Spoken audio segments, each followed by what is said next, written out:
We're on the Al Nicoletti Show. Mama, we made it. The energy you bring, you got me pumped, ready to like run through a wall. Man, I gotta keep the energy up. We're gonna bring a lot of energy today. You talked about energy, man, and you got it. You just bring the energy. Your energy is infectious. I've got to up my game on my end. We are so excited to be here, Al. I want to be like you one day, Al. That was quite an intro. I loved it. The intro was crazy, by the way. What an intro. You have the best looking show. I love the new studio digs. So many people keep talking Al Nicoletti, and I finally said, who is this guy? You may not know it, Al, but you've really helped our business over the years. We just can't thank you enough. Thank you, Al, so much. Thanks for having me on. Thank you, Al, for having us. We love you, Al.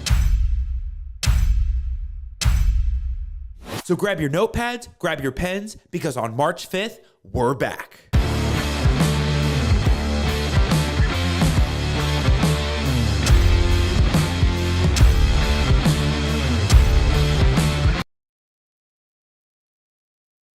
We're back, everybody. Welcome back to the Al Nicoletti Show. We are live in the studio. It's Wednesday night, 9 p.m., and we are in for a special treat this entire season. This is season 6. I can't believe we're already on season 6. And the guests that we are going to have on this season are going to be game changing. You don't want to miss any of it. And we are back in the studio, and I'm so excited. I love being back on the show live. It's so rewarding to see people, and everybody is watching. They're applying this stuff. They're taking the information and using it for their business and personal stuff as well. And we are so glad that you can join us and be a part of this as well. And I just got to give a shout out to my team, Michael Williams in the studio, helping on the panels and the producing side, Taylor Nasta setting everything up on the social media side, and everybody is dialed in. We're ready for this. So I'm excited for another season. If you want to check out all of our content, scan the QR code at the top of the screen. That's where you're going to get all of our content from YouTube, Instagram, iTunes, Spotify, everything on the show for the past seasons. And of course, you're going to find everything on our probates, the quiet titles, the weird and messy stuff in our world. Of course, you're going to find all the probate videos out there, because I know everybody wants to find out what's going on in the probate world. So you're going to find lots of videos out there on that. And I am super excited for the guests that we get to have for the season 6 premiere. Yes, the season 6 show opener is tonight, and I get to bring back a special guest and great friend of mine, Dave Dey. I've been waiting to say that for the last 2 years since Dave's been on the show, and I can't wait to bring him on. And I just want everybody to know we're live. The kind of guests that we bring on the show, you want to take notes, ask questions, because this is what it's about. It's the engagement with everybody. And as you know, I'm taking notes down here with myself, and I'm typing things. I'm looking at the comments. So if you got a question, just make sure you ask it. We'll get to it at the end. This is what it's about. So I got my pen, I got my paper, and I am ready to rock this thing. Let's do it. Hey, everybody. My name is Al Nicoletti. I'm an attorney here in Florida, and welcome to the Al Nicoletti Show, where I bring on real estate super investors, rising rock stars, movers and shakers, and leaders of clubs in their communities that educate, entertain, and inspire all things on Florida real estate, and always bring in the best in the game. No matter what market they're in, no matter what niche they're in, it can be real estate adjacent, anything in the short-term rentals, the commercial, the land, the name it, shopping centers. We've had on so many different guests on how you can take your company to the next level. On my show today, I bring back the man, the myth, the legend to the show. A guy that I brought on the show before that's dropped so much value. In fact, back when he did his last episode, he actually made the record for the longest episode on the Al Nicoletti Show. We always joke about it. He went for 3 hours. It was insane. If you missed any of that, it was crazy. It was a lot of info. And I know Dave's going to talk about new stuff today that you don't want to miss. But I get to bring back Dave Dey. This guy, there are people that the kind of knowledge that Dave brings, the kind of giving, the kind of tips, the kind of just the value that he brings. People pay tens of thousands of dollars for this kind of stuff. 10, 20, 30, 40, $50,000 for this kind of stuff.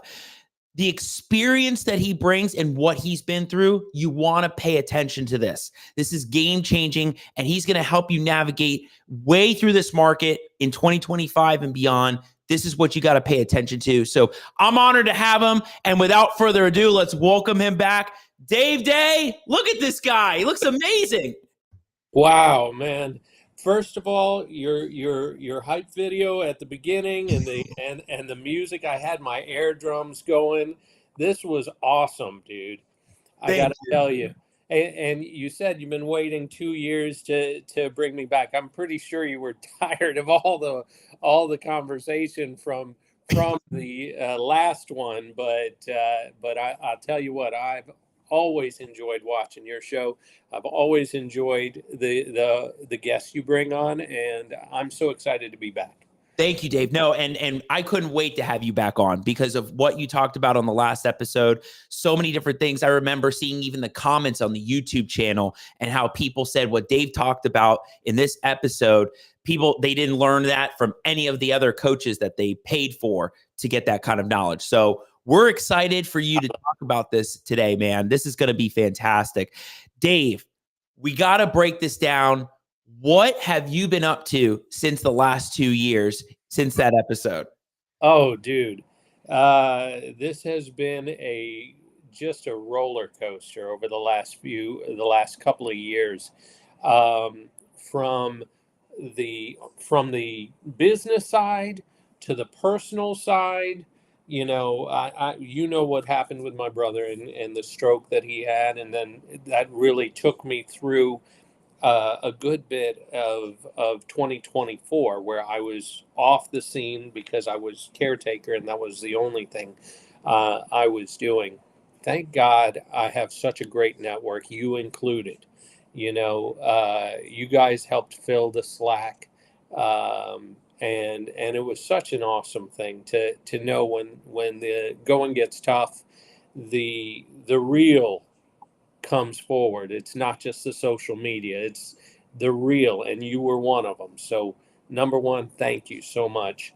And you know, the other thing I gotta say, I mentioned it before we got on there, we should have 2 before and after shots for both of us, because this is ridiculous. We're literally half the people we used to be.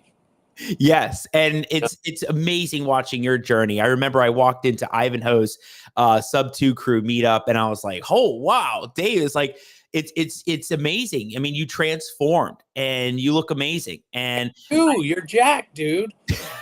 Thank you.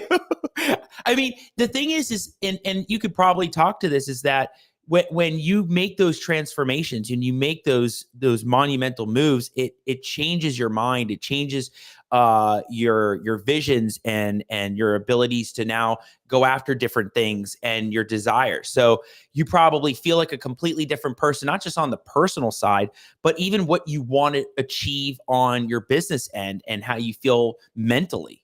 Oh, 100%. And I got to tell you, that's really another part of the wake-up call that happened over the last couple of over the last year for sure.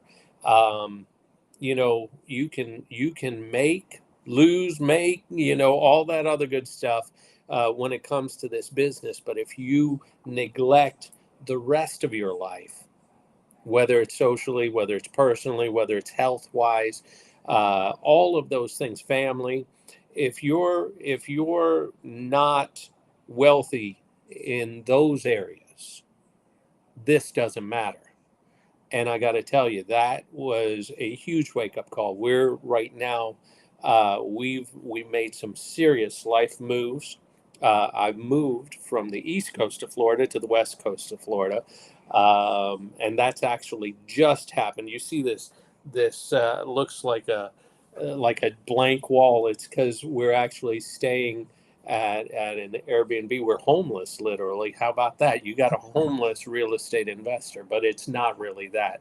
We're waiting for the people who sold us their home to finish their move, so that we can do some things before we clean up and move in, and that's going to be cool. So another step in our journey. I'm really excited. can't wait to share it with you, over this coming year. And I keep saying it as a student of this. I always say it like this. I know more than I did last year, and I can't wait to know what I'll know next year. Great quote. I love that. That's what we're still on, and I got to tell you, there's some really cool things, and you can expect some huge things in 2025 for Dave Dey, and in joint venture with Al Nicoletti, by the way, because you know what's happening. Oh yeah, and we're all excited, Dave, because if you are getting into this and you're now setting the pace for new areas and new expertise in these niche markets, people are going to follow. People are going to pay attention. People want to know, wait, how is this going to affect us? And is there a market for it? So you're the trendsetter when it comes to this, and we're all paying attention, and we're all excited for this. I know everybody's watching, and just a shout out, just real quick, we see so many people that are commenting, and we'll come back to that at the end of the show. Again, drop questions. This is the time for Dave. Dave, we got to know, what is going on in the market today? What's happening now? And, what are you starting to see that people should pay attention to? So one of the things I will say, we were supposed to already be in a recession. I was actually calling it for 2024. And of course, we did see a bit of a drop in the market, a bit of a slowdown. And we were actually due for it to go into full swing in 2025. This is not a political stance or anything like that, but I believe that a lot of the situations and policies that are going on right now are actually pushing back what was supposed to happen. Whether this is long-term, whether you agree or not, that's not the point of it. I do believe that there are things that are taking place right now that are actually going to give us a little bit more of a spur in the real estate market for the next 1, possibly even 2 years, with what's going on as far as that part's concerned, including we had a relatively recent interest drop and things like that are going to help in that. Here in Florida, we still have the moratorium on FHA and VA and government-backed foreclosures because of the hurricane from this past year. That has affected a lot of investors. If you're wondering why you're not getting as many leads in those areas, that may be a big part of that. And there are a lot of changes in the dynamics. People are much more realizing what's happening. That what they have as owners, they're tending to hold back and wanting to make sure they maximize their profits and so on and so forth. So you're seeing, and there's always going to be a stigma when it comes to real estate investors, quote unquote. So you are seeing a lot more spotlight on the investors, and it's also making it a little more difficult. But if you know how to target, number one, the specific problems, because in the end, we've talked about it before, if you're a professional problem solver, if you know how to pivot, if you can figure out where the need is and fill that gap, you will never run out of opportunity. You'll never run out of deals. You'll never run out of opportunity. Well, that's one area that we never worry about. Right. That's the one thing that's pretty cool. We never worry about deals because we know that as long as the human condition exists and you are a professional problem solver, you're going to be okay. Yeah. Yeah. And like you said, there are so many opportunities out there. And I think what it takes too is people need to just get more creative with the deals that they're getting into. And I think everybody's just looking for the same conventional, whether it be wholesale, buy, fix, flip. And I think what we started to see are people getting deeper into, and we'll talk about this a little bit later, but deeper into prospecting and intuitive deals, digging deep with family trees and trying to find interests and all that kind of good stuff that's out there, because, deals are hard to come by, but it's the hard deals that people are passing up that could be the amazing deals. It's just, you need to have the right experts and the right education and I wouldn't say coaching, but you have to have the right systems built out to be able to do that. And that's something that you definitely get into. And let's talk about that a little bit, Dave, because a lot of people can get deals, but then you got to have the right systems in play to also be able to source those deals or dive deeper into those deals. So let's talk about deals versus systems, and what do people need to understand about the difference between the two? Because there is a distinction. Absolutely. And I think that's where where the cream is going to rise to the top when it comes to this current market. Everybody's a genius during an up market. During the times when it's a pure increase in equity and it doesn't take much to make a profit. It's when when it gets more difficult, that's when you're going to see the difference between the wannabes, for a lack of a better word, and the R's, the ones that are actually going to stand the test of time. I'm not going to say I've done it, perfectly. I've had my ups and downs. I got caught with my pants down during the crash. I've been a part of two, and now it would have been three, major changes in the market back in the early 2000s.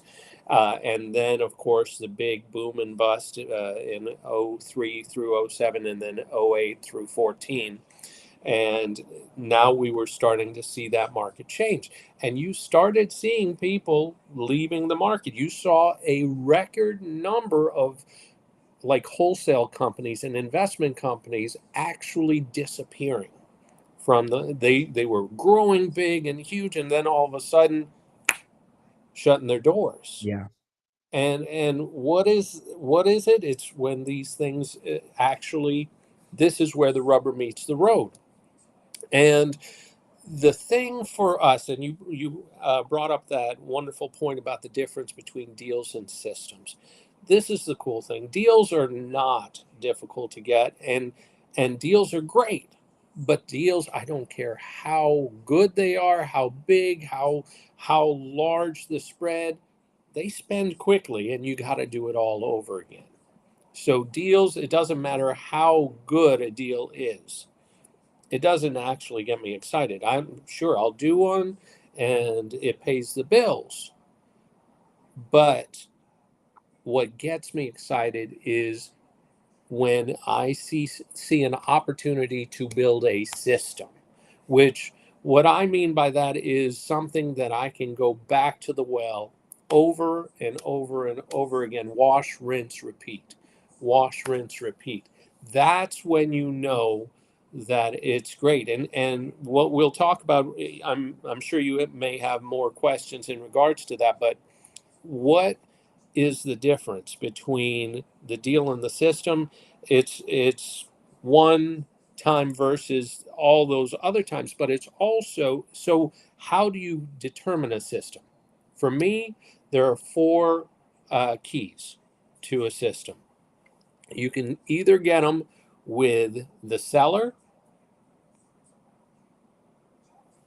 the buyer, the property, or the process.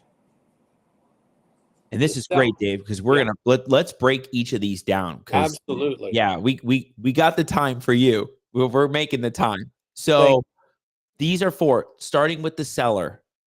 The seller. So actually before that one, because this was actually the way that I figured out each of these points was through experience. So I'm going to be able to give you an example in each of these areas. And so the buyer was actually one of the first ones that I was able to realize that this was actually something that I could hang my hat on. So the crash happened. The boom happened, the crash happened. We were sucking wind as well. And so I was actually visiting a friend of mine in Lakeland who is a major, major investor in that market. In fact, he controlled for a majority of years that I was doing business in Polk County, he controlled the foreclosure steps. Wow. He would overbid. He had absolutely it seemed like a limitless amount of backing funds, because he would overbid. He would do whatever to drive away any competition, and he was the big fish in that pond.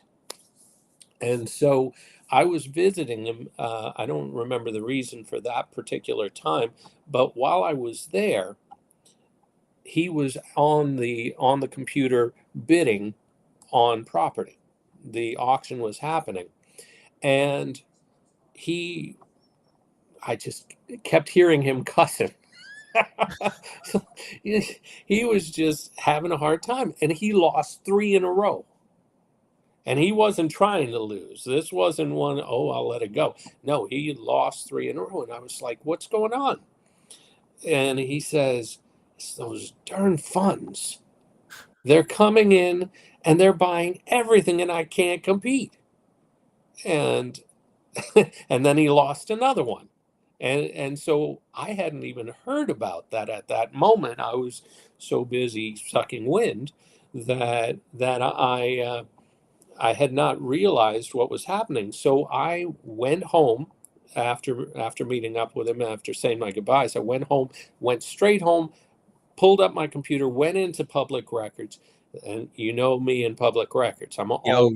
That's the business in a box. And that's where all of our systems and processes come from. So we can always talk about that too. But I went ahead and I started looking. I went into the auction. I saw who was bidding. I started doing name search. And sure enough, I saw the Blackstones, the Colonies, the American Homes for Rent. There were like 5 or 6 big whale hedge funds that were buying up all over. This was around 2012 when I became aware of it. They started a little before that, but that's when I became aware of it. And I mean, they were just buying up everything. Yeah. And so, okay, let me see if I can do something with that. So I knew if that's an example of a buyer. And so I said, let me go ahead and go to this hedge fund and see if I could buy or if I could sell them something. What I learned immediately was those guys were so big that I could bring them 100 deals a month and I'd still be just a spoke in the wheel.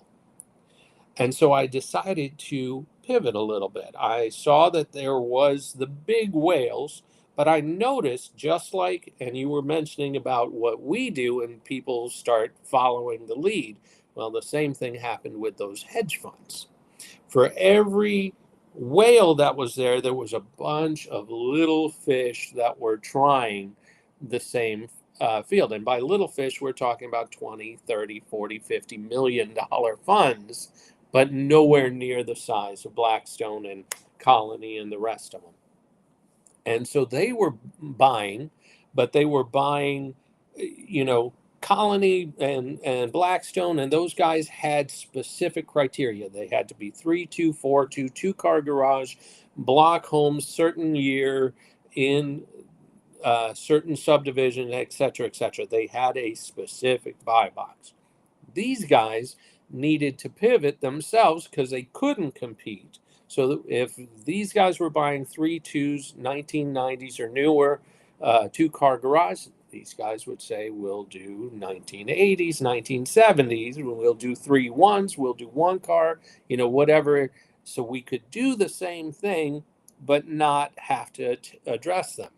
So what I did is I used those public records and I dug through, I found the little guys or the middle-sized little guys.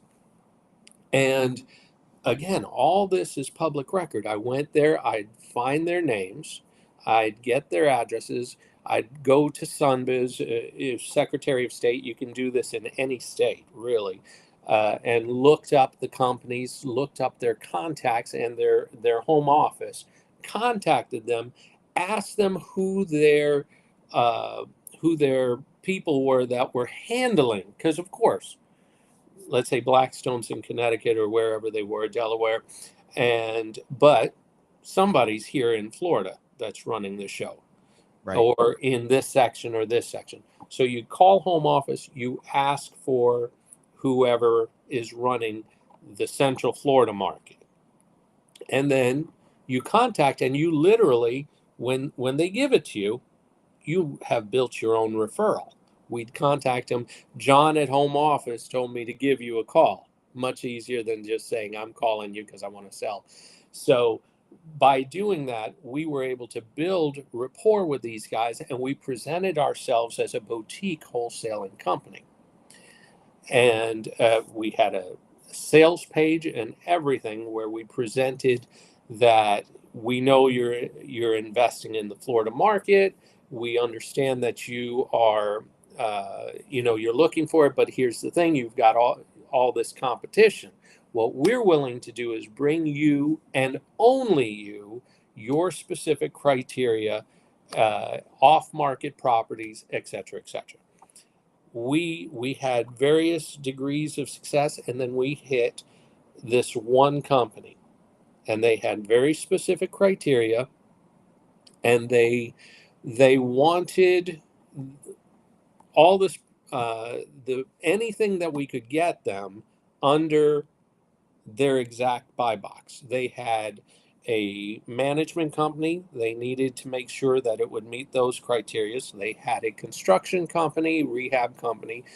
They needed to make sure of what the rehab would be. They needed it to be a specific size and such, and they needed to be a specific price point. Mm-hmm. If those things worked, they would buy it. They were getting all their money from Singapore, Malaysia, and UK. And what ended up happening after 1 or 2 or 3 where we showed them what we could do, they ended up saying, all right, we'll open the floodgates. We'll tell you every tranche we get how many houses we need for that tranche. And so as a result, now they started calling us, okay, we got a tranche in, we need 40 houses this month. We need 30 houses, we need 60 houses, we need 20. By the end of 12 months, we did over 360 houses. Wow, that's crazy. Yeah, that's a process. That's a system. The buyer became the system. We found the one buyer that was ready to go, and we found out what they needed. We built it, and we gave it to them. Find a need, fill a need. You've heard that from our last. Yep. That's what this is. Just brought it back. That's what this is. So that was where we did that with a buyer.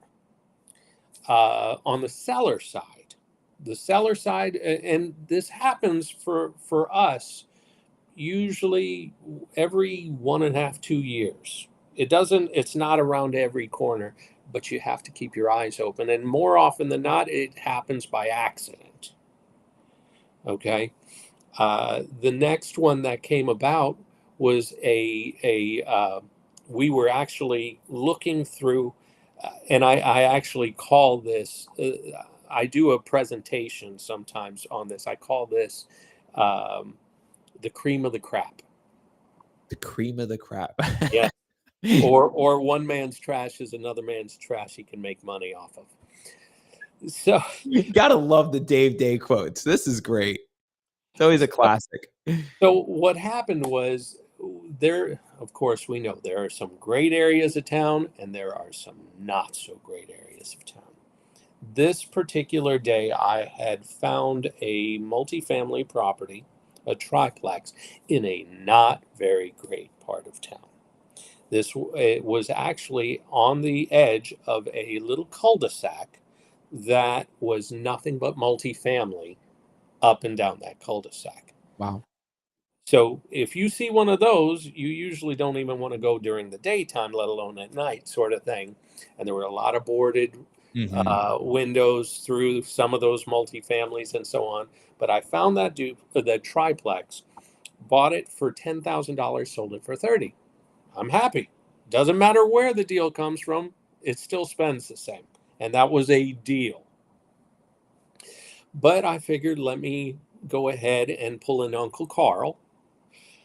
I'm naming off some of your greatest hits. Yeah, Carl Spielvogel right there. Good old Uncle Carl. He loves to do something called digital driving for dollars.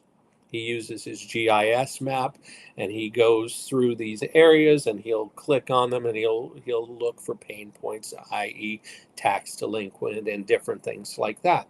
Well, I decided to do some digital driving for dollars down this cul-de-sac. A lot of multifamily, might as well see what's there. So I got through about half of them and I came across this one property. It was a duplex and it was actually a decent looking duplex except for the area. And I saw it and it was obvious from the name of the owner that this was, and the chain of title. You can get all this from the property appraiser. When you look at the property and you see the chain of title and you see how they got it, it not only tells you the name of the property, the people who bought it, but it also tells you what kind of deeds and what kind of transfers. Right.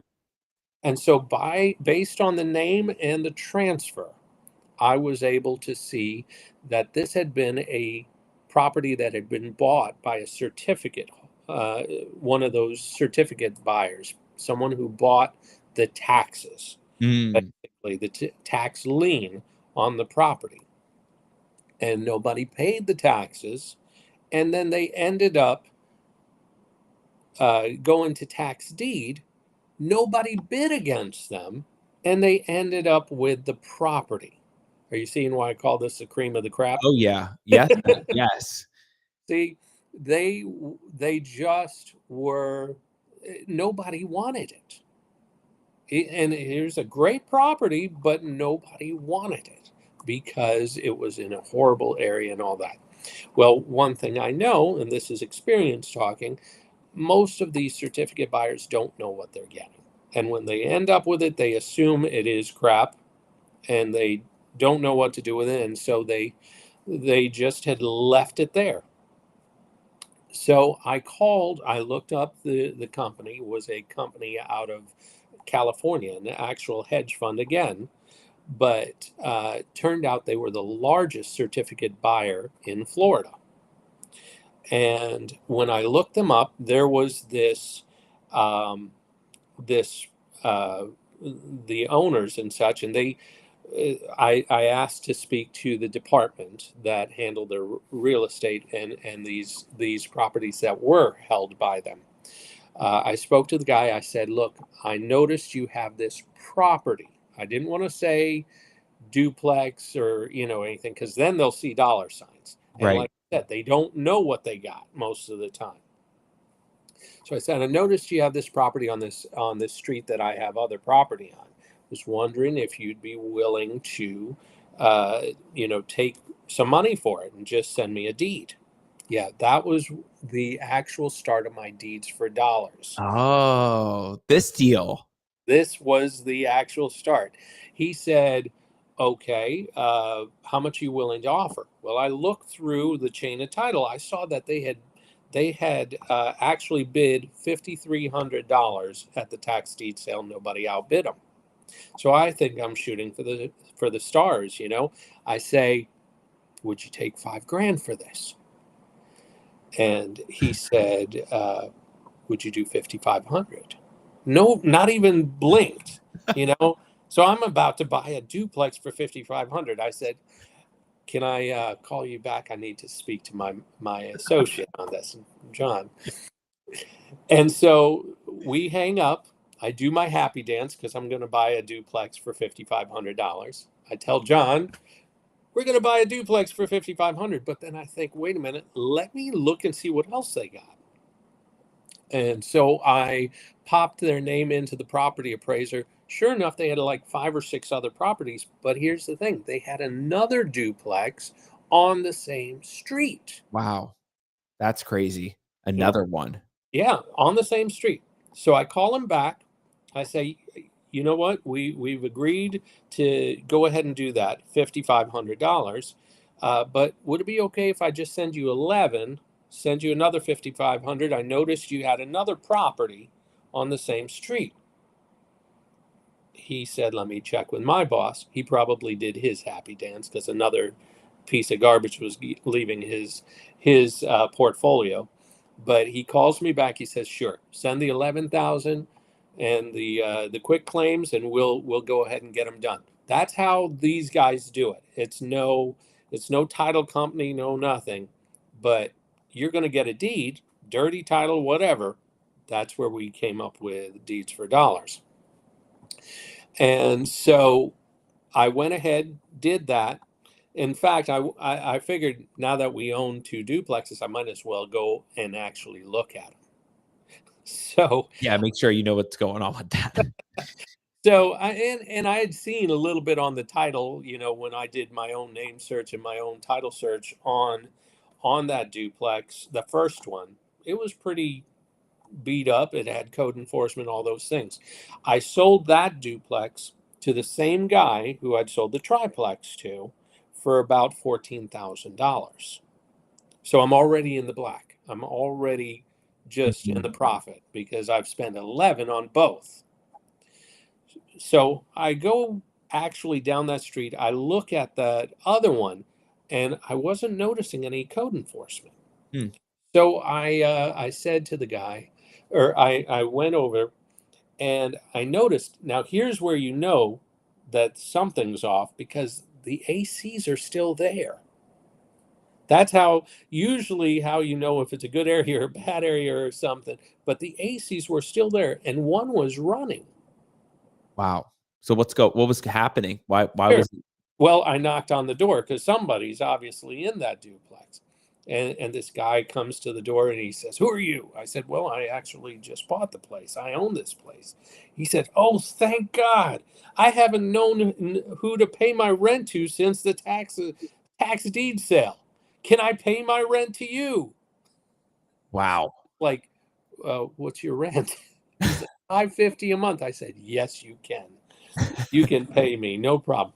I took that, and yes, I did get paid for a couple of months, but I went ahead and sold that one too for about $45,000 to the same. Wow, Dave, that's huge. We're doing great, but this is still deals. So what do I do now? What's the 2 questions every investor should ask their seller when you've closed a deal? Should ask their seller, and nobody asks, and as a result they leave millions of dollars on the table. What are those 2 questions? Let's hear it, Dave. You go for it. What else you got? That's the first question. Okay. The second one is off topic, so I will just brush on it, but we're the private money guys and all that. The second question you should always ask your seller, what are you going to do with all that money? And I can already tell you what they'll say. They'll say 3 things. They'll say, I'm going to pay some bills.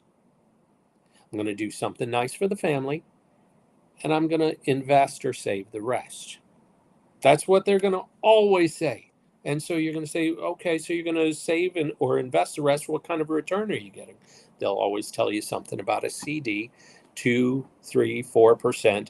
And this is the time that you should have already practiced your, oh my God face, So they say, oh, we're going to get 4%. And you're like, 4%? By the way, do you know how I bought your property?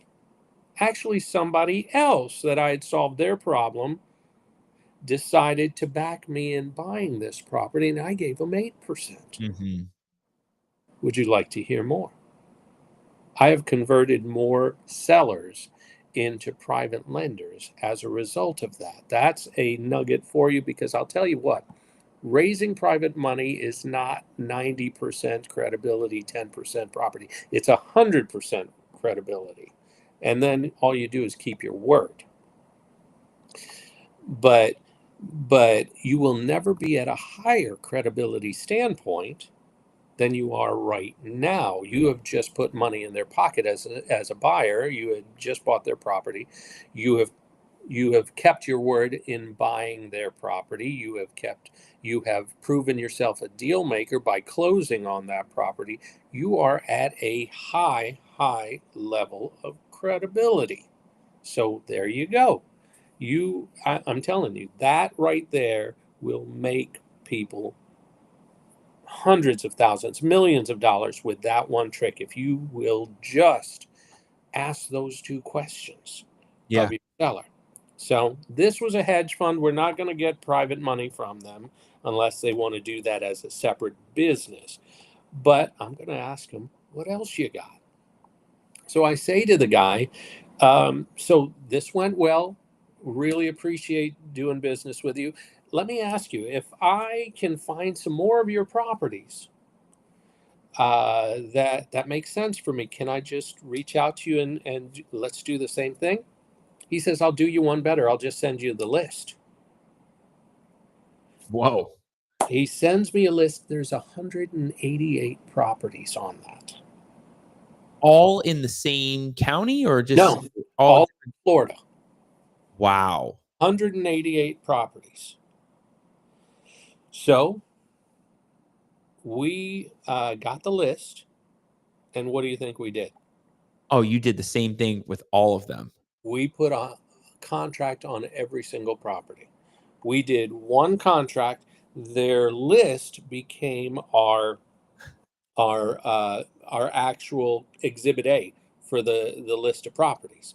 They said this too. This is what was amazing. They said that all we want is what we have into it. So when they sent the list, there was everything from houses, a lot of land. Don't get me wrong. There was a lot of land. but houses, duplexes, triplexes, fourplexes. There was a gas station on US 1. There was a gas station. There was a mobile home on like 10 acres up in the Panhandle. There was all sorts. There were over 100 properties in Jacksonville. And so we put the contract on all of them. And of course, the magic is in the clauses. So we actually put this in. Turns out, let me go ahead and back this up because we're filling a need. You're going to ask, why would they do this? Here's the thing. They were a medical research hedge fund. This was their way of getting returns to their investors. They only care about getting their interest. Mm-hmm. That 18% when they buy the certificate, they hold it for the 2 years, and the third year they get to do their foreclosure. That's all they cared about, was getting their return. And that worked 80 to 90% of the time. But that 10 to 20% where they do not, where they end up with the property, they had no infrastructure to handle it. So this was just stuff. They were probably going to let it go back to tax deed sale and hopefully get a better shot next time. Because believe it or not, they were buying their own certificates. So we put this contract together with a $10,000 deposit held in escrow. And used the list with that. What they had into the property was actually on the list. So there was no guessing as to what the price could be. So we put in a clause, number one, 90-day due diligence.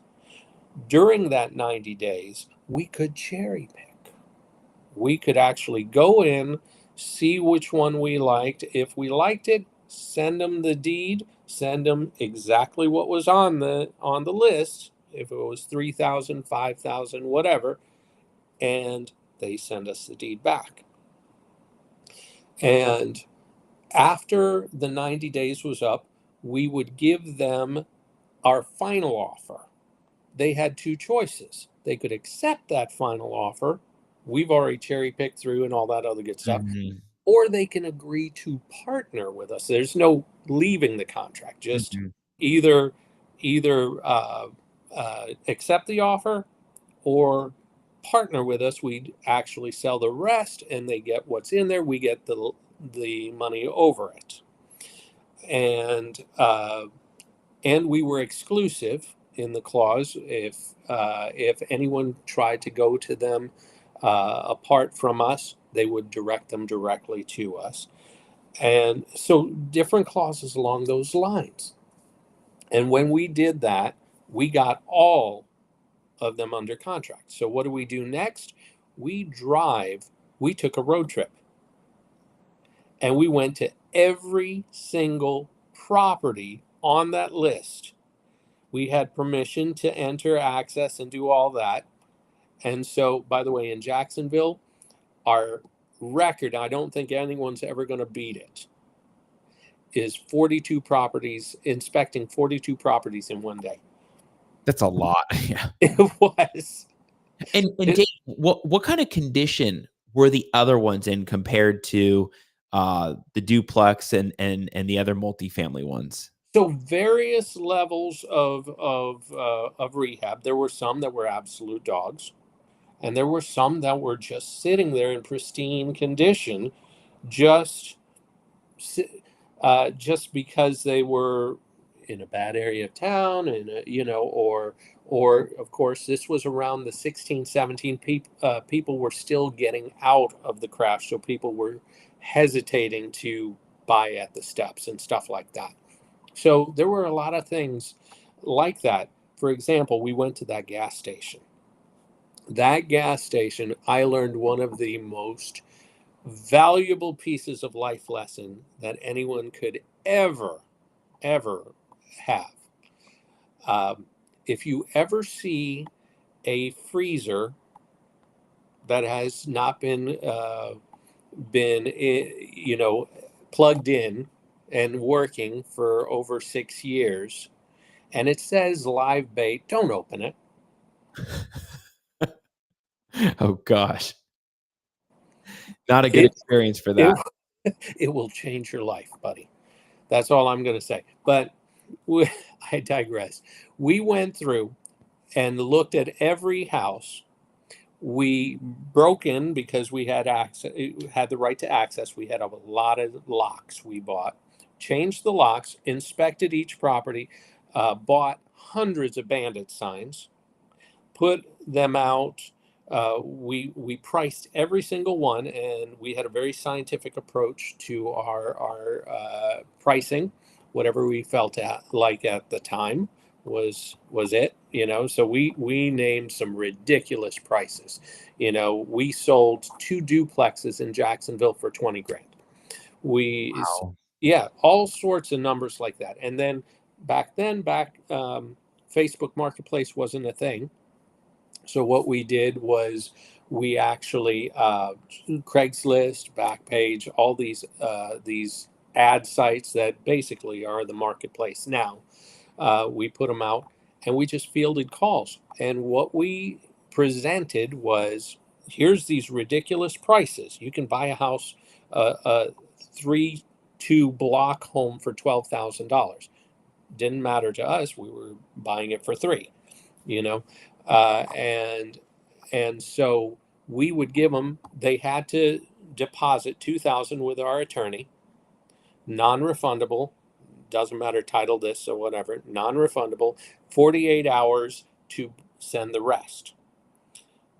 If they did, we sent the portion that was the hedge funds along with the deed, And within 3 to 5 days, we got the deed back, and that was the deal. We never had to bring any money to the table. Even the $10,000 was a promissory note, which is a legal deposit, by the way. But anyways, we go through that for about 45 days. Just every week, we're selling 2, 3, 4, 5 of these houses, average 7,000 profit per. Okay, and some were more, but that was the average.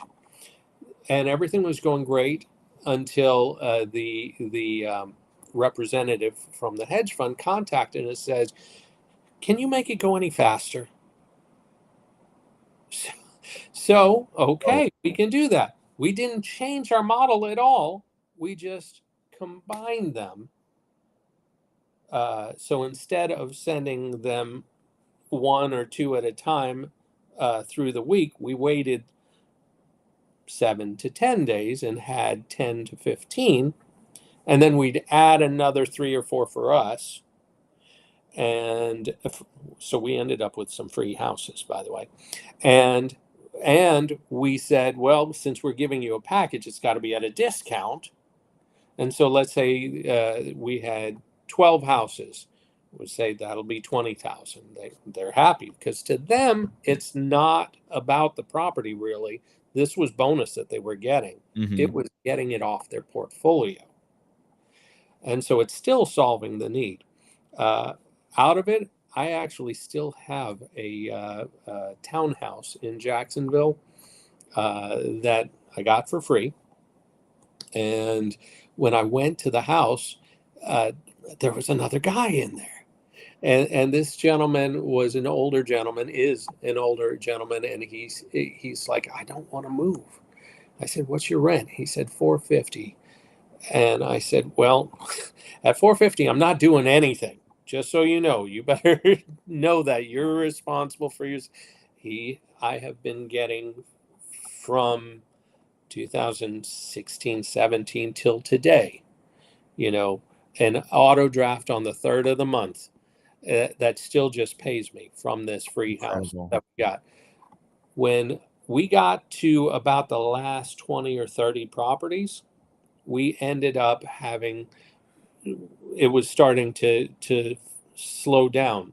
So we ended up getting an investor that bought the last package for $200,000, which we offered them $100,000, and we made $100,000 on that last package. We sold all 188 properties over about a 10 month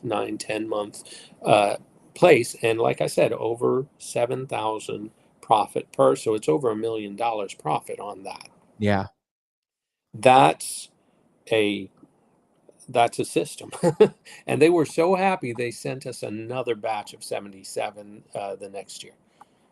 That's incredible, Dave. And I get your point. Your point is to build this out and be strategic with it. Like a lot of people just pick up that one deal and then they're on to just that next deal. But you built out an entire process. One was with the buyer. This one was with the seller. There's still the property. And then there is the process. The property could be, for example, and I won't be near as long on these last two, because it's important that you understand how it works. Though, is this one we found a vacant lot in the middle of Orange County. One of my students actually did, and they got it under contract for $500. And I'm thinking to myself, when I look at it, it's this landlocked piece of property. I'm thinking, what the heck are you going to do with this lot? I don't care if it's $500 or what. Yeah. But, they'd paid for an education. I'm thinking maybe we can sell it to a neighbor in there, fix part of their plat, and at least get them a few $100 and maybe $1,000, something to get a little bit of a return. They were very green at the time. And so I just wanted them to get something out of it. They were so excited, so I didn't want it to be for nothing. Well, I dug a little deeper and I looked for the neighbors, and I found this guy who ran a Army surplus type, place. And come to find out, this piece of property was actually pretty darn valuable, because what it was part of a hunting range. And that's what it was, a private hunting range. And in order to have the right to hunt in this property, and it was, I think, thousands of acres, you had to own a lot in this neighborhood. And so we're talking about, there's a huge market in the hunting, and Right. Oh yeah. yeah, and you can market in. And so now we saw the opportunity that we could actually go and locate all the others, because a lot of these people come from up north, and this is not a huge, no matter what, it's just a lot, and so family members and stuff, let's say there's probates, there's stuff like that going on. And so we actually let them push that system. But that right there was an example of the property. I mean, that's a great example. I mean, who would have thought that little lot would have become so valuable? Exactly. Yeah. It's just about finding and filling a need, and it's about looking a little deeper. That's what it is. And the process, the last part, which would be the process, is determine the aspects of a deal. Okay. And if you can determine that, like, for example, between the 03 and 07 timeframe, money was easy to get. And so we would find the lenders. And by the way, some of the stupidest money, there's no, it's obvious when in looking back why this crash happened. But these guys were lending, hard money lenders. The average term in Florida was, if you had a 600 score or better, they'd give you a $500,000 line of credit that you could use to buy a house at 70% of the ARV, including closing costs and rehab. So literally you could buy a house for a signature.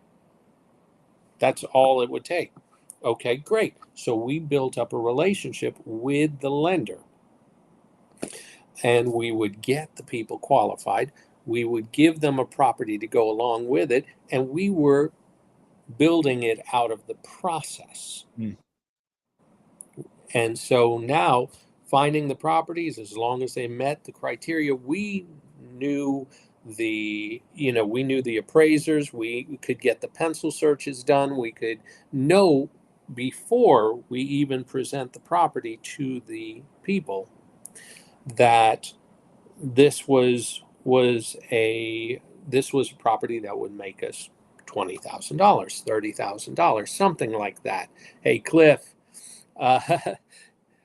we have some really cool guests on here. Oh yeah. Oh, they're all cheering you on, Dave. I love it. It's the Dave Dey fan club in the comment section. Oh yeah. And you know what's great? We're all listening to this. Like, anytime Dave tells a story, we know what's coming. He's going to start it. A lot of work. And it's going to circle back to the main point. But the way that you explain it, it just draws the whole visual to this, right? Like it brings it home. And the fact that you've actually been through these scenarios. See, absolutely. A lot of people want to do this. They want to be able to just pick up that one deal and then do it again and again and again, and then do volume, right? That's what it takes. Yeah. And that's the difference between a business and a hobbyist, for a lack of a better word.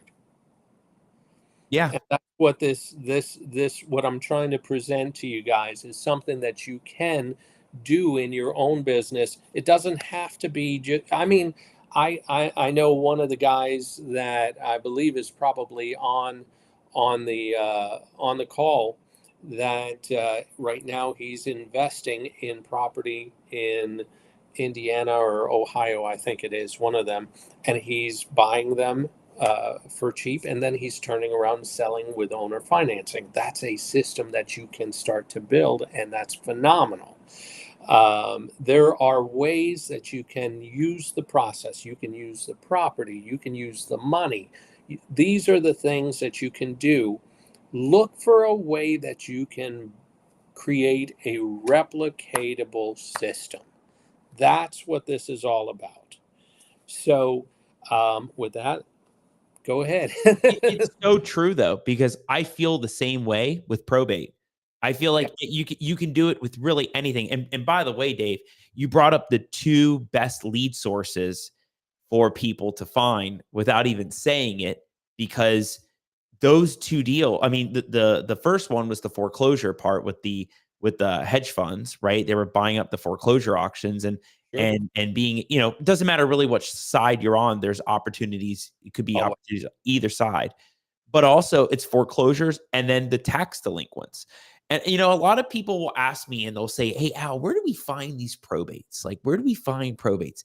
You know, and I tell them, Dave, I'm like, there's not this blinking light that says this is a probate property. I mean, you know, there might be some indicators, right? But it's that sign of distress. And you brought up the two best ones that are out there, but it's so relatable to what I've seen with probate, because it's not like I've just done one. I figured out how to just do 1 to 300, right, at any given time. And right, it's the same idea. It's like, once you're able to do one, how did you do that one, and can you do it now 300 to 500 times? And that's the money. That's where it is. Exactly. That's if you guys get nothing out of this other than that, figure out a way that you can make this a wash, rinse, and repeat scenario, a totally replicatable process. Whether it's with the seller, whether it's with the buyer, whether it's with the money, whether it's with the property, whether it's with the process. Those are the things that you should look at in what you're doing. And you can usually do that. For example, if anyone's done more than, let's say, a dozen deals, okay, it doesn't take a huge number. And if you don't have that many deals, actually go to a mentor and look at their deals. Okay, so one way or the other, you can do this exercise. But let's say we're looking at our own deals. So we've done 12 deals, 13 deals, and we look at them. And what I want you to do is to actually dissect them. Mm-hmm. Okay, take those 13 deals and start breaking them down in regards to the house, or the property itself, the seller, and the process. Okay, these are the three areas that you need to look. In the property, was this property vacant? Was it occupied? Was it tax delinquent? Was it in disrepair? Was it in foreclosure? Were there liens? Were there encumbrances? Different things along those lines. You can build out that list. Then you go to the seller themselves.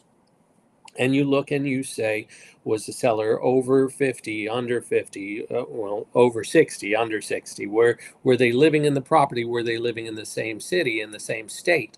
Were they personal homeowners? Did they inherit it? Did they? I did mention about the free and clear for the property, right? If it was free and clear, or if it had a mortgage, that was another thing to ask about the property. But about the owner, go through and dissect who the owner was and what their particular situation is, and then the process. How did you reach them? How did you find the deal? Who was it that spoke to them? If, for example, if you're using VAs, was it a VA that did it? Any number of things. So it's now the process. So the property, the person, the process, and what you're going to see is that you're going to start seeing congruities. You're going to see where you're going to see some things that start to jump out at you as to what exactly is the common denominator with all of it. Whether, it turns out of the 13 deals that were done, 6 of them were tax delinquent. 8 of them were vacant. 12 of them were estates. Right. There's so many different things. The owner, this was one that was in the estate of, which, by the way, for you Florida people, estate of is a real opportunity when it comes to property. Most people don't realize what a valuable list that is. I remember the first time that you and I spoke, you actually offered me that list, that you had figured out that part as well, how valuable that list is. Here's this. I won't go into the whole reason for all that, even though it's a really cool thing, but just assume if it was not in an estate, if it was probated already, it would be in the heirs' names. So the fact that it's in a state, most of those are not probated properties. You got a list of pre-probates. Come on, guys. It's crazy too, Dave, because every county's different. The way that they do it, the way that they title it.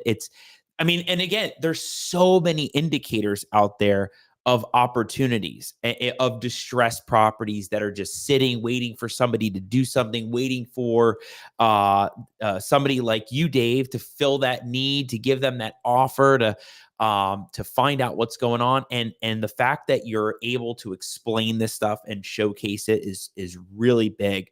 And to dive a little deeper on this, because I got time for you. Oh, and I was looking at the clock. I was like, I know. No. I think it'll be good to go through this, because one of the biggest topics right now that I've seen with a lot of investors, let's walk through some people. I know McLean Bobbitt out there goes through this. I know Stephanie Shepard, Stephanie and Holly are watching. They're amazing. And Logan Fulmer goes through this. I know there's a lot of Mark and Dominic from Florida Sell Now. There's a lot of different investors that are getting into more of the deeper dives, the more intuitive deals, the more building out. And I think there's even more investors that are trying to do this, but they don't know how, and they haven't seen it actually in action. But I remember when you and I connected, it was probably like the 4th or 5th time we had a conversation, and you were like, how high up on the tree does this go? Does it keep going out? And I'm thinking, wow, this guy is building out something. And you were talking about building out family trees. And not every deal is a lady dies, 4 kids, we're good to go. I mean, some of these deals are lady dies, no will, no spouse, no kids ever, no parents alive, no brothers, sisters, no nieces and nephews. And now you're thinking aunts, uncles, cousins, I don't even, and a lot of people stop there. Sure. So for you, Dave, walk people through building out the family tree, like from the Dave Dey method side that you've been able, you can do the basic side, because I know it can get very advanced. Of course. How do you build out a family tree? Okay, sure. Wow. So before going any further, if you guys don't have there's a few things that you should have in your toolbox no matter what. One of the biggest ones I would recommend is a membership to some kind of genealogy site, whether it's Ancestry or one of the other ones, MyHeritage, or any of these other ones. They all come from Utah, so it doesn't really matter. I don't know. Did you know that all of these genealogy sites, they're all based out of Utah, and they're from the Mormon, the group there, and it actually has a religious connotation to it and stuff like that. But hey, we'll take the blessing. Yeah, we'll take it. We'll take it. So have that, and then additionally, I would definitely have one of those sites that are available, whether it's been verified or a couple of those other sites that will give you a basic rundown. And most of them do cost a little bit, but they're such a good investment. When I am going to look at a property, first thing I do is I go to the property appraiser. I want to see what's going on there. And what makes my ability to build a family tree better, I won't say better, but more in depth than most people when it comes to building a tree, is I marry the two, public records and the genealogy site. That's what really puts this all together. Like you said, it'd be nice if all we had to do on every single deal was to go ahead, pull it up, and then put their name out in Google, find the obit. Turned out it was a person who had 2 kids, and they're right there living just down the road, and we have easy access to them. Their phone numbers are in white pages, and we're done. That's it. That would be great. Rarely is that all that's there. There's about 27 different levels of heirship out there, and there's only like 7 levels of separation from Kevin Bacon. So, if we can get Kevin to sign all our deeds, we'd be golden. But what happens when there's no kids or no spouse? Well, the cool thing is they've determined that happens more often than not.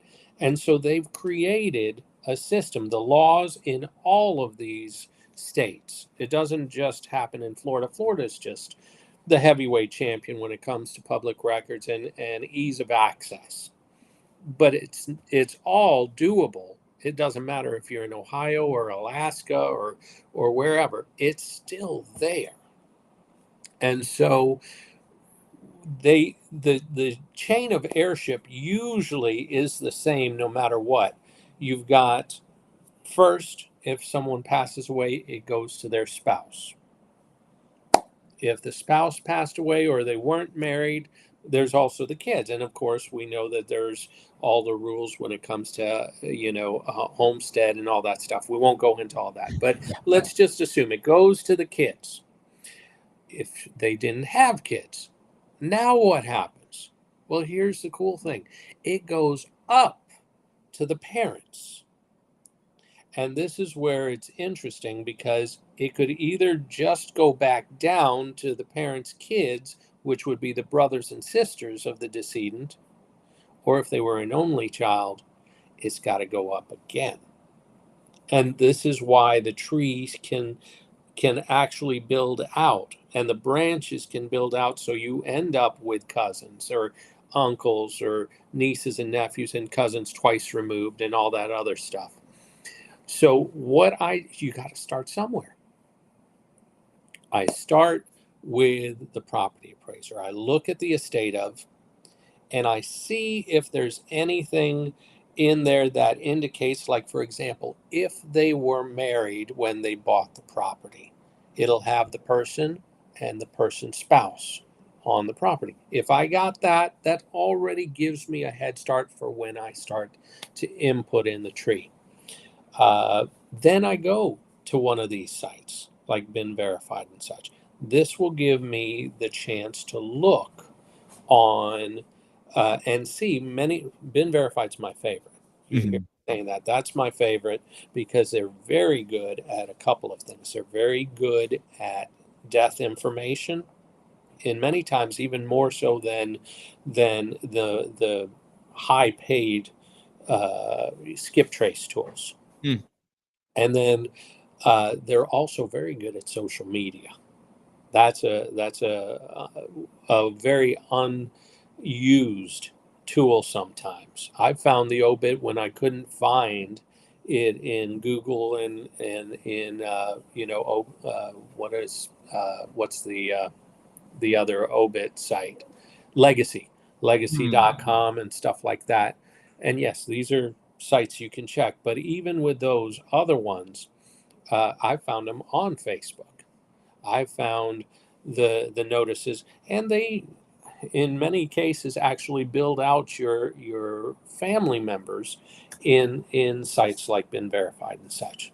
So once I gather as much information as I already can, I start to input them into the family tree. When I do that, now all of a sudden, the cool thing is those sites try to help you.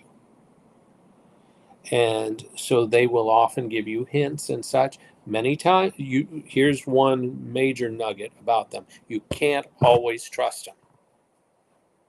And in what way? There could be many people with the same name.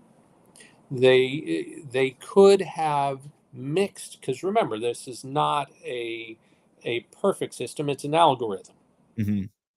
So they will give, and Stephanie, who's on here, and Holly, who's on here, will definitely back me up on this. Many times you do have to make your own assumptions. You have to make these leaps to where you just have to assume. You know, the old saying, you know what happens when you assume. Right. Yeah. Well, in real estate, you make money when you assume. So that's what we do over here. And for example, one of the interesting things, I actually did a family tree and I hit a roadblock. I just could not go any further. And the information that the heirs, that's another thing. The ones that I did find, they have to tell, because you know this better than most. Well, you know this better than just about anyone. Not only is it important to get the heirs, but you actually have to build, even if there are no other heirs, you have to build out the affidavit that breaks down why these heirs are the heirs. And you have to present this to the court. In a non-judicial state, you still have to do that as well. So you really have to become, if you're going to get involved in the probate business, you're going to have to get versed in building out a family tree. This obviously could go on. I could go for hours on how to build this out. But I would say you start with a property appraiser. You have an additional source that you can gather information from.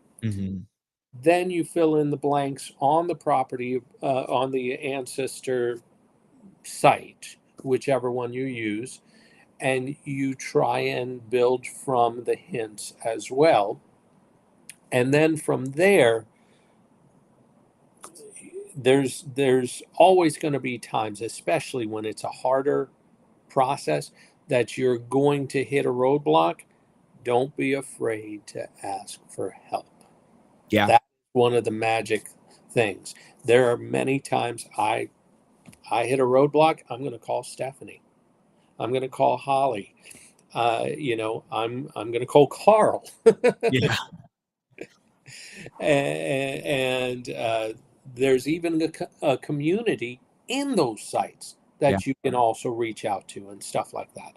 So this is something that I know it sounds daunting when you think about it, but it's actually not that difficult. You just have to do it. Yeah. And Dave, great points that you made on building it out, because I've actually seen Stephanie and Holly, the way that they've built out one on Ancestry, and how they've been able to get the names and the dates of death, and then any kids that they had, and maybe any kids that they had. And it really helps to draw it out, put it down on paper. Oh yeah. A lot of times people are trying to either do it in their head or actually like literally draw it out. Like, it helps to build it and use these, talk about systems again, use these software programs to do it over and over and over again. And it really helps. A couple points, and I'm sure you'll dive in on this a little bit, but the dates of death matter. A lot of people don't realize that, just because someone died, when did they die? Did they die before the person on the title? Did they die after? A lot of those dates of death matter. Just had a conversation the other day with somebody about, when did the person die? Because if they died before, okay, well, now it's going to spawn a whole bunch of different scenarios that come. If they died after, now you may have other scenarios that come about it. And you'll like this story, Dave. This was the first time I saw a second cousin airship. Okay. And it was no will, no spouse, no kids ever, no parents, no brothers, sisters, no nieces, nephews, and the aunts and uncles on either side. There were 2, all of which that died before the title owner, and they had kids, all of which that died before the title owner, and they had kids. Yes. Who were alive. And I was like, wait a second. We've gotten to second cousins. Wow. No, it's crazy how it can go. And they can be all over. We're actually working on one.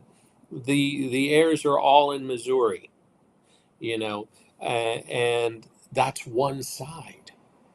Yeah. The other side is who knows where else. And by the way, that's also another cool thought when you have all those heirs. This is where you have to sometimes break out of your box mentality of, I've got to get the whole thing. Yeah. That's where, here's a cool thing, and I'm not going to go into too much depth right now, because, by the way, I am going to be at a meetup in Orlando for the Sub 2 crew on the 13th, and then I'm going to be doing a training with them over the next weekend after that. So I got to save something for the paying customers. But that's actually something when sometimes it's best to divide and conquer. Sometimes you need to work on one side first and then the other side. And if you're trying to get every piece of it, you actually are over. It could be overwhelming. Mm-hmm. We have one. I think our record was something like 21 heirs or something like that, and that's like herding cats. Mm-hmm. So if it gets overwhelming, how do you eat an elephant? That's an old clean joke there. How do you eat an elephant? One bite at a time. There it is. Take these one bite at a time. You'll get to the finish line as long as you don't quit. So, and there are solutions, for even those issues. So, when you incorporate, especially when you get to second cousins, I'm amazed you only had 2. I know. It was a small tree too. I was like, wait a second, I haven't seen this before, because another scenario was the one that Stephanie and Holly built out over a year. And on either side, I mean, we're totaling 20 aunts and uncles. Oh, absolutely. All of them that died before the title owner. And most of them had kids, but almost all of the kids died before the title owner, except 2.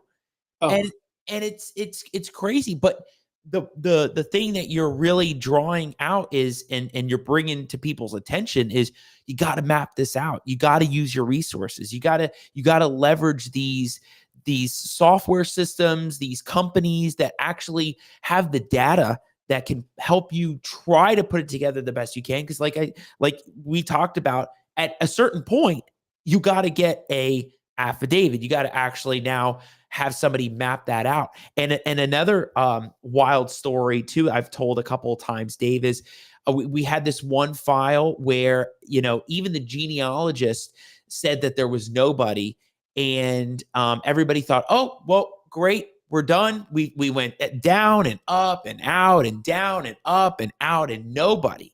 And the genealogist went, but the statute says you need to go down the pre-deceased spouse's line. Yep. Next. Start all over again.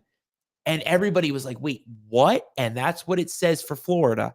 And if you know how to do it the first time, you can do it the second time. Oh, absolutely.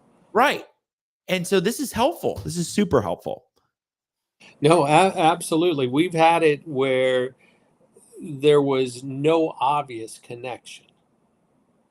But then, because we made an assumption, actually, we took a wild leap on a hunch. And all of a sudden, it was like we jumped the ravine, and it turned out there was a whole new path, and it found heirs. And so you do have to, I'm not suggesting that you're going to be a full-blown, genealogist in all this. I've learned to be pretty good at a lot of different things instead of just absolutely, yes, I can. It's a good idea to always keep learning and always keep adding to your repertoire and always going deeper, but know when you need to reach out. Know when you've got to get someone else on there, get the legal help.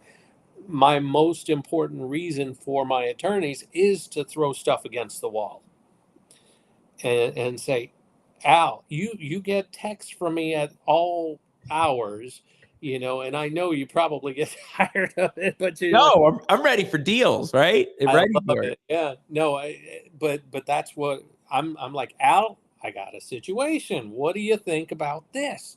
I know enough to know that I don't know it all. And so I'm going to call the guy that's the specialist in this area. And that's exactly what happens. And you give me ideas. Sometimes I give you ideas, and we all end up profiting that way. Yeah. Yeah. Oh, I love Dave Dey's ideas. There's always something I'm like, oh, this is interesting. I like this one. But yeah, you're right. You got to leverage the people that do this every day. Right. I mean, there's things that I don't get into on, let's just a great example, doing the foreclosure side of things, right? Foreclosing liens. I mean, I don't get into that stuff. So you get with somebody that does get into all that kind of stuff. Yeah, you got a guy or somebody that does, right? So you lean into the experts that get this kind of stuff. Absolutely. And building out trees.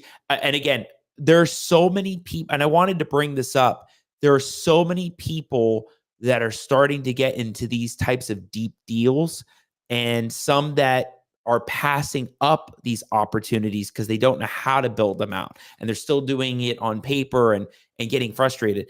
You really need to find out, ask, and try, and then connect with people like Dave, Stephanie, McLean, all sorts of people that are out there that are doing it. So Dave, valuable stuff, huge information. And I'm sure we can do a whole other hour on public records and what that's like in Florida. But, I remember from the last time, the big takeaway on the public record side was Florida, at least Florida, I'm sure other states are different. There's tons of opportunity. You can find anything. You got to dig deep on them.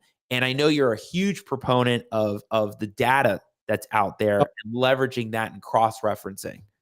It's a business in a box. You've heard me say it before, but public records is a business in a box. If you know how to adequately decipher them, you got all the deals you want, because all of these pain points that we've discussed and more are public records. You got all the buyers you want. I mean, it doesn't matter if they bought one house or 100 houses, they show up. I don't need to have a 10,000 person buyers list, 100,000 person buyer list. You still sell to the same 50 or 20 or 10 over and over. I reverse engineer it. When you look at when you're building out your price on a wholesale deal, what do? You pull the comps and you look at all the highest comps, and that's how you determine your ARV. But watch this. Look at the lowest comps. Who are those? Those are the investors who bought them. So now you got your buyers list, and you see what they're paying price-wise, so that you're not overselling or underselling, and you can actually sell. And one of my favorite things to do is, hey, my name's David.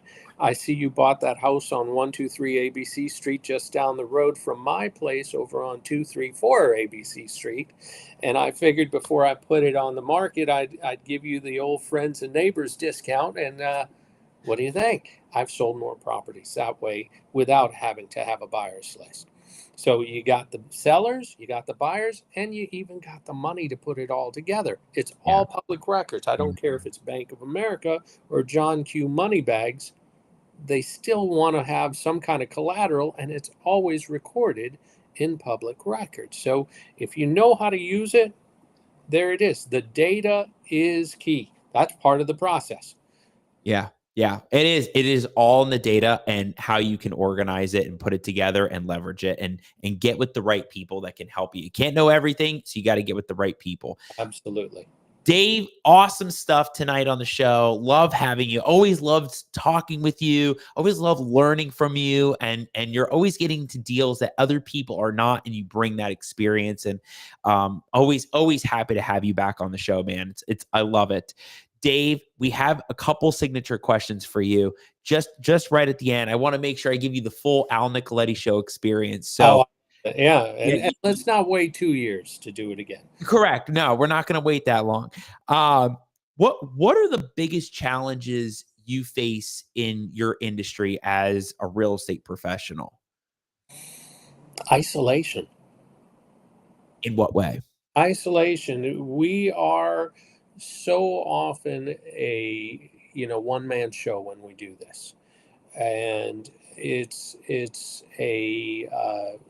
definitely, if you're your own motivator, you're your own the only person that's doing it in your area, it can be a drag. That phone can end up weighing 300 pounds when you're getting ready to call your seller leads and stuff like that, because you have no one to get with and stuff like that. So isolation, especially as beginners and especially as you're starting your journey. I've been blessed. I have a whole lot of network that are relationships, not just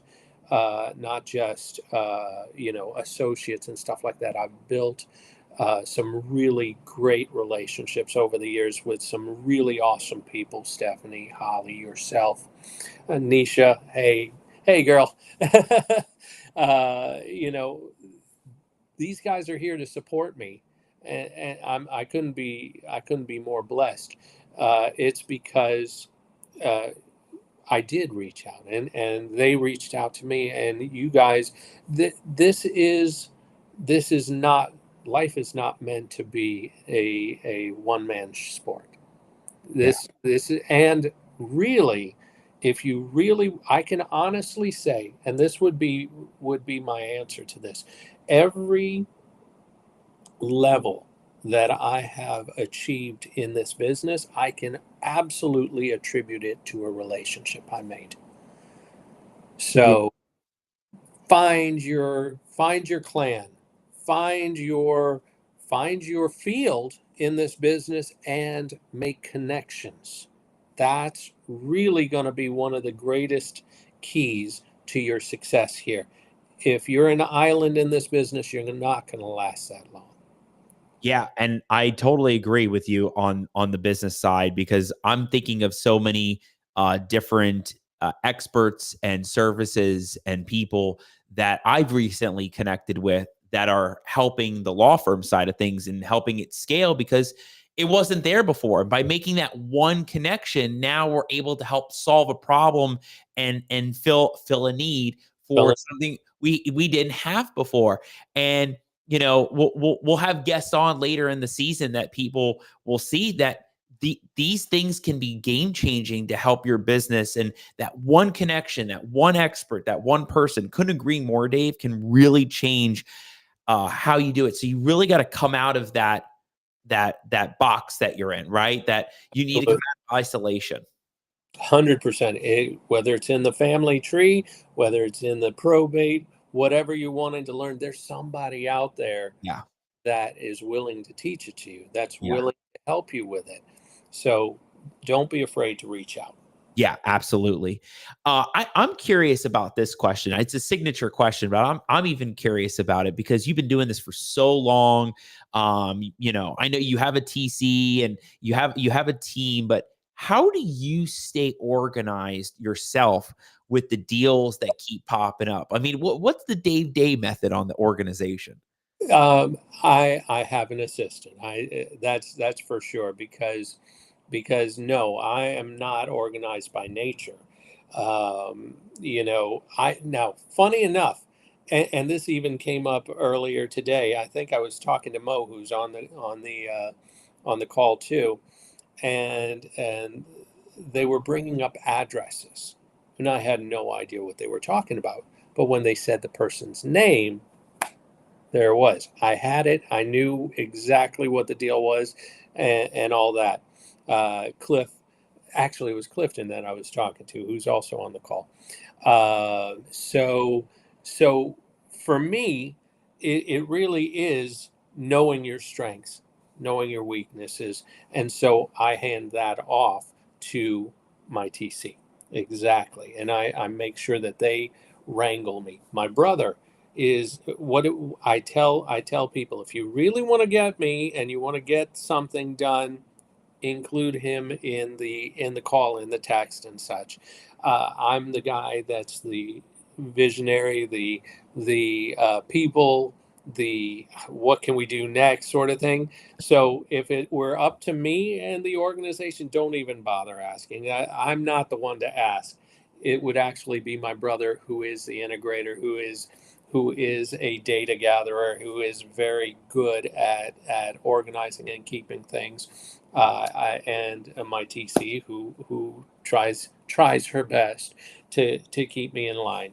Yeah, it's a great answer. I mean, you got to have that one assistant that can keep you in line, and then again, leaning on people that you can depend on, that are doing something different than you're doing, right? Yeah. You can't be handling every single task. I mean, there's going to be the visionary, there's going to be the data person, the one that knows the numbers and running the numbers, and so there's so many things to know. But having that team surrounding you is huge, and I couldn't agree more. I mean, I couldn't do this myself. There's no way. You got to have the team, you got to have the assistants, the staff, everybody to make this a well-oiled machine. So that's right there. Dave, final signature question for you. What's next for Dave Dey? And please plug in that you're going to be at Ivanhoe's Sub 2 Crew meetup in Orlando, because I want to make sure you get that out there for people that are going to be in the Orlando area.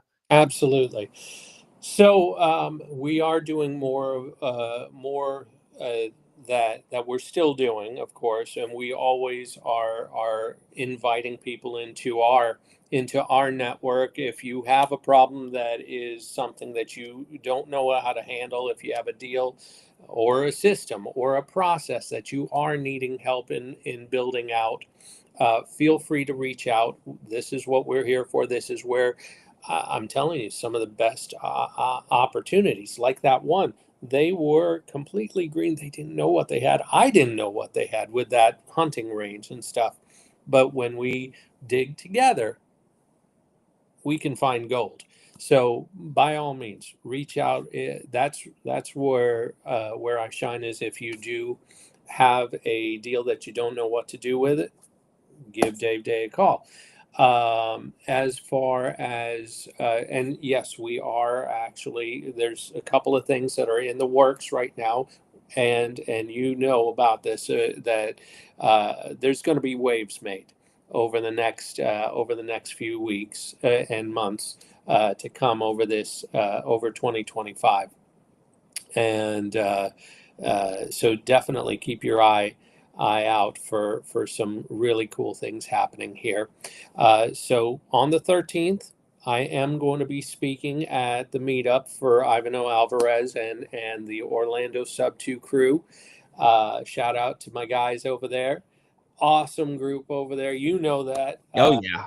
They're absolutely awesome, and it's always an exciting time with them. So I'm happy to be a part of that. And then that weekend, we're also going to have a training as well. And if this is what you get for free, imagine what happens when you actually pay for it. Yeah. Yeah. Well, everybody, if you're in that area, you got to go see Dave. I mean, anytime Dave's speaking, you're going to learn something. You're going to hear something you haven't heard before.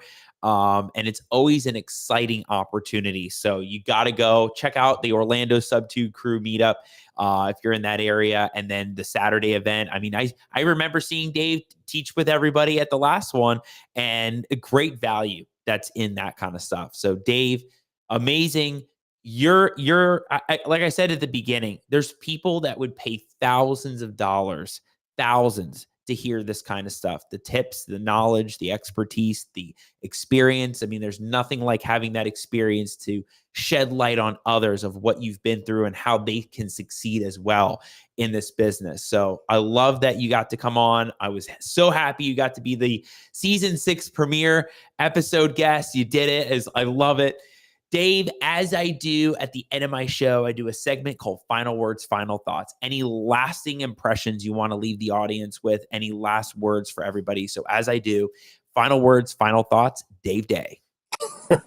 Guys, again, this is the most important time that there has ever been. It's today. Guys, this is the time to take the bull by the horns. This is the time to actually build out your process. Build out your future right now, because there's never going to be a time like this again. There's never going to be an opportunity like this again. So keep going, keep doing it. Don't quit. And we'll see you on the other side. We'll see you there. Dave, you're the man. I love working with you. Love what you bring to the table. And I can't wait to see more probates, more deals. And if you're not connected with Dave, you got to get connected with him. You never know what the situation's going to be. He's seen a lot of different things, a lot of different deals, and you got to get connected with him. So Dave, you're the man. Thank you so much. And I'll be seeing you soon, my friend. You got it, buddy. You have a great one. Take care. All right, everybody, you heard it from the man, the myth, the legend himself, Dave Dey. So much to unpack with these episodes all the time. And, one thing I really wanted to bring out for everybody, especially you made it to this point, is the family tree process. Dave was talking about deals versus systems. That was a whole segment, and how he broke that down into the 4 main pillars there. But the one thing I wanted people to hear too was breaking down the family tree and how important that is, because so many people are finding these really messy, crazy deals and they don't know where to begin with it. How far does it go? What's the next step? And that's just the basic building blocks behind it. You really got to get connected with the right people that understand how to build that out. So you definitely want to check this out. And if you missed any of this episode, go back, go way to the beginning, start it again, break it up into little pieces. You got to check that out. And I got to give a shout out to everybody that watched tonight live. So many comments. Love you all out there. I think it's great that everybody was there. I mean, so many people to name: Stephanie Shepard, Robert Rodriguez. We haven't seen Robert in a while. Robert's there. Mark Rotto, Mark. I mean, Mark, you know what it's like getting into these messy deals, and everything. My guy Kyle's out there, and so many different people. I love Michael's comment. The happy Wednesday, everybody. That one's great. So everybody that joined in, if you missed any of this episode, go back, check it out. You don't want to miss these episodes. I am super excited for what's coming for this season. We know that the guests that are coming up are going to provide immense value to you in your business and how it can help change what you're working on, what you're doing, expanding your mind. Just get ready for it. Take lots of notes. And if you want more information on the episodes and the Al Nicoletti Show and where to find our content, scan the QR code at the bottom of the screen. You'll find us right there. You'll find the link tree. Drop it down. Everywhere on social media. We are everywhere. So we will see you next Wednesday night because, you know, we're like clockwork. We're consistent. The Al Nicoletti Show is consistent. Every Wednesday, 9 p.m. Eastern. You know you're going to find us there. And we'll see you next Wednesday for another amazing episode. Have a great night, everybody. Thank you all for tuning in. Have a great night. Take care.